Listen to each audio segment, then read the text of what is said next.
We found the train set for $5 at a garage sale.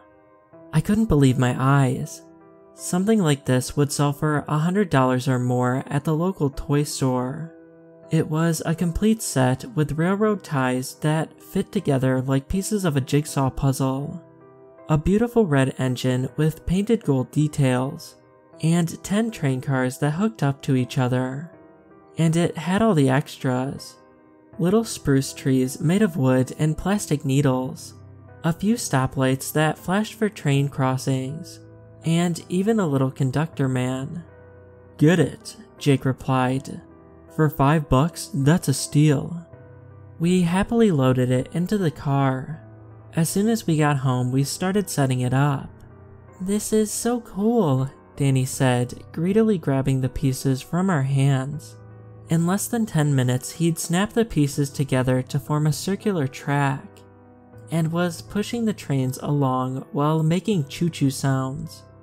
"Danny, let me put some batteries in there for you. Then we'll really see it go choo-choo." He reluctantly handed over the engine car. I turned it over in my hand. Smooth, black plastic. No battery compartment. "I thought it was one of those electric ones," I grumbled to Jake. "Still worth the $5, he replied. "Besides, Danny loves it." And he did. For hours, I heard him choo-chooing in the family room. Before long, the track was snaking into the kitchen, in front of the cat's bed and next to the oven. I internally swore as I tripped over it a half-dozen times. That night, Danny fought bedtime. "I want to play with the train more," he complained as I pulled on his dog pajamas. "Tomorrow, you can play with it all you want," I replied, pulling the blankets over him. "I promise." Then Jake and I retired to our room. After watching a bit of TV, we were fast asleep.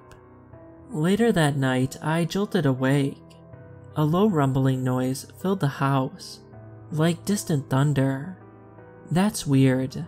I didn't think it was supposed to storm. But it didn't fade like thunder would. It was a constant rumbling noise, accompanied by a low click click click sound. An earthquake? A bomb? "Jake, do you hear that?" I whispered. Silence. I stretched my hand out to shake him. "Hey, Jake."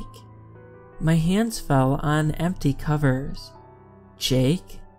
I sprung out of bed. I walked into the bathroom. It was empty.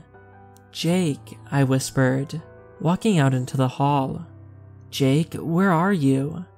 That's when I saw that Danny's bedroom door was hanging open, and his bed was empty too. My heart thumped painfully in my chest. "Jake, Danny," I yelled, running down the stairs.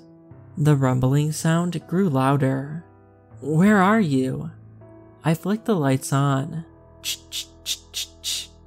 The room was empty, except for the train.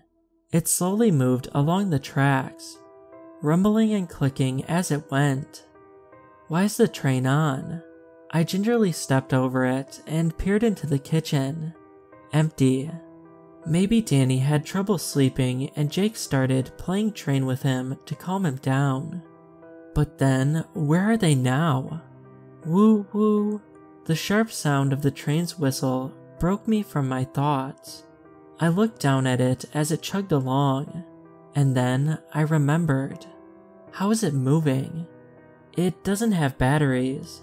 I snatched it off the track. The wheel still spun almost angrily. As if the train was mad, I ripped it off the tracks. I looked it over again. The smooth plastic bottom, the meticulously painted exterior. My eyes fell on the windows, and then the 2 pairs of hands pressed against the glass. I brought the train closer to my face. There were 2 figurines inside that I hadn't noticed before. Frozen still, hands pressed against the glass. Mouths painted wide open. The large one wore a white t-shirt. The smaller one wore dark blue pajamas with little dogs on them. The train, clattered to the floor.